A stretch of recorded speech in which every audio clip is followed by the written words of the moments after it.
The year is 1555. Picture this: the most powerful woman in England stands before a crowd of 2,000 people, watching as nearly 300 human beings burn alive for their religious beliefs. The smoke rises over Smithfield, the screams echo through London, and Mary Tudor, Bloody Mary, believes she's saving souls by destroying bodies. Welcome to 1555, a year when faith and fire collided with devastating consequences. Today we're diving into the religious terror gripping England, exploring a historic moment of religious compromise in Germany, witnessing Moscow's catastrophic encounter with the Mongols, and uncovering how European explorers stumbled upon one of the world's great natural wonders. The world in the mid-16th century is fracturing along religious lines. The Protestant Reformation has split Christianity apart, creating deadly divisions that pit neighbor against neighbor, ruler against subject. From the palaces of monarchs to the cottages of peasants, the question isn't just what you believe, it's whether you'll die for it. Let's begin where the stakes couldn't be higher. Mary Tudor has been on the English throne for just over 2 years, and she's absolutely determined to drag her kingdom back to the Catholic faith. But here's what makes this so brutal: she genuinely believes that by burning heretics alive, she's giving their souls one last chance at salvation through extreme suffering. The machinery of persecution is now running at terrifying efficiency. Picture the scene: church courts, presided over by men like Edmund Borner, Bishop of London, a man so enthusiastic about his work that Protestants call him Bloody Borner. These aren't quick trials. They're elaborate theological interrogations designed to trap the accused in heretical statements. Here's the process, and it's chillingly systematic. First, suspects are brought before ecclesiastical commissioners. They're asked to recant their Protestant beliefs and acknowledge papal supremacy. Refuse, and you're handed over to the secular authorities for execution. The law is clear: the church condemns, the state burns. John Hooper, the former Bishop of Gloucester, becomes one of the most prominent victims this year.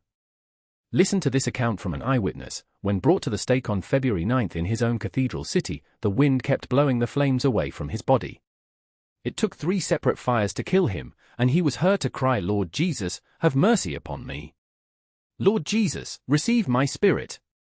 The crowd that had come to mock fell silent. But it's not just prominent clerics. Mary's persecution reaches into every corner of society. Weavers, farmers, servants, ordinary people who'd embraced Protestant ideas during Edward VI's reign. Take John Philpot, an archdeacon who spent 18 months in prison before his execution in December. His crime? Refusing to accept that the bread and wine literally become Christ's body and blood during Mass. The numbers are staggering. By the end of this year, nearly 200 people will have been burned alive. But here's what's truly remarkable and disturbing about Mary's campaign: it's creating exactly the opposite effect she intended. Every execution creates martyrs, and martyrs create more Protestants. Meanwhile, hundreds of English Protestants are fleeing to Protestant strongholds like Geneva and Strasbourg. They're not just running, they're planning. These Marian exiles, as they'll be called, are already preparing for the day when they might return to a Protestant England. But while England tears itself apart over religion, something extraordinary is happening in the heart of Europe. After decades of religious warfare that have devastated the Holy Roman Empire, Emperor Charles V is finally ready to make peace with the Protestant princes. The result will reshape European Christianity forever. The Peace of Augsburg, signed on September 25, establishes a principle that sounds simple but is absolutely revolutionary: Quaes regio, ius religio, whose realm, his religion. In other words, each prince gets to decide whether his territory will be Catholic or Lutheran. Think about how radical this is.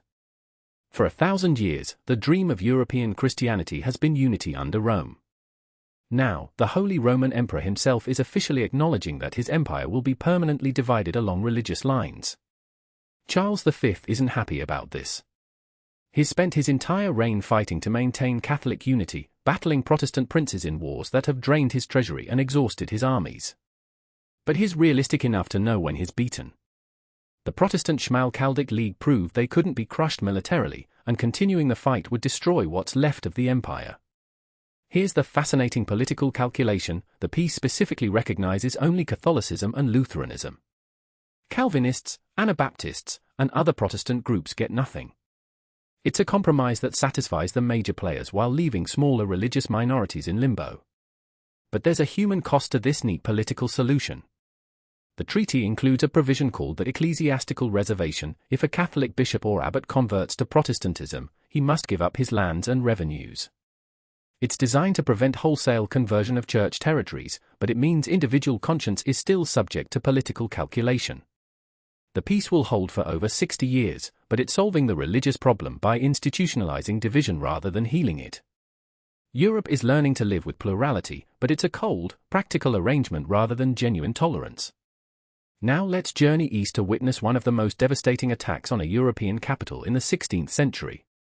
Ivan IV, not yet called the Terrible, is about to face his greatest crisis as the Crimean Tatars, allied with the Ottoman Empire, launch a massive assault on the heart of Russia. Here's the context that makes this attack so significant. Ivan has spent the last few years aggressively expanding Russian territory, particularly against the remnants of the Golden Horde.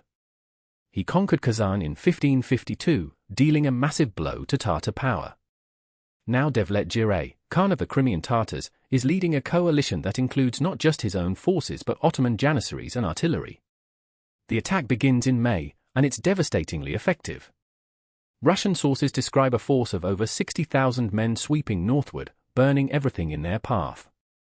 Village after village goes up in flames as the Tatar cavalry advance toward Moscow itself. What happens next reveals just how vulnerable even the greatest cities remain. Moscow in this period is still largely built of wood, even many of the palaces and churches. When the Tatars reach the outskirts on June 22, they don't need to breach walls or conduct a long siege. They simply set fires. The contemporary Russian chronicle describes the scene in horrific detail. The fire spread with such speed that men could barely save themselves, let alone their possessions. The smoke was so thick that day seemed like night, and the heat so intense that many perished without even seeing the flames. Ivan IV himself barely escapes. He's forced to flee northward, abandoning his capital to the flames. For a ruler who's been building an image of autocratic power, this is a humiliating disaster. But here's what's remarkable about this catastrophe: Moscow recovers with stunning speed. Within months, reconstruction begins. The resilience of Russian society in the face of this devastation demonstrates something crucial about the emerging Russian state. It may be vulnerable to sudden attack, but it has deep reserves of endurance. The Crimean Tatars withdraw with enormous quantities of loot and thousands of captives, but they haven't broken Russian power. If anything, this disaster will push Ivan toward even more aggressive military reforms and territorial expansion. Finally, let's cross the Atlantic to witness a moment of wonder amidst all this year's darkness. Somewhere in what we now call New York State, a French explorer is about to become the first European to witness one of the world's most spectacular natural phenomena. The explorer is likely a member of Samuel de Champlin's expeditions, though the exact identity remains disputed by historians. What we know is this: following Native American guides along what they call the River of the Falls, the expedition hears a thunderous roaring that grows louder with each step. Picture the moment, after weeks of paddling through the Great Lakes system, navigating by stars and native knowledge, suddenly the forest opens up and reveals something no European has ever imagined. Water cascading over cliffs with such force that the spray can be seen for miles, creating rainbows that dance in the mist. The native guides, members of the Iroquois Confederacy, have known these falls for centuries. They call them Niagara, meaning thunder of waters. For them, this is a sacred place, home to powerful spirits. For the Europeans, it's proof that this new world still holds wonders beyond imagination. But here's what makes this discovery particularly significant: it represents the collision of two completely different ways of understanding the natural world. The Europeans see a magnificent obstacle to navigation, a wonder to be described in letters back to France. The Iroquois see a living spiritual presence that demands respect and ceremony. This encounter at Niagara captures something essential about this era of exploration. Europeans are pushing deeper into continental interiors, but they're entirely dependent on indigenous knowledge and guidance. Every discovery is really a moment when Native Americans choose to share their long-held geographical wisdom. So that's 1555, a year when religious conviction led to unprecedented brutality in England, when political realism created an uneasy peace in Germany, when Moscow learned the price of imperial ambition, and when European explorers glimpsed natural wonders that expanded their understanding of the world itself. The threads we followed this year: religious warfare, political compromise, imperial vulnerability, and cultural collision will only intensify as we move deeper into the 16th century. The world is becoming more connected, but also more divided.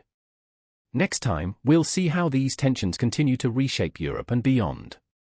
And so concludes our journey through 1555.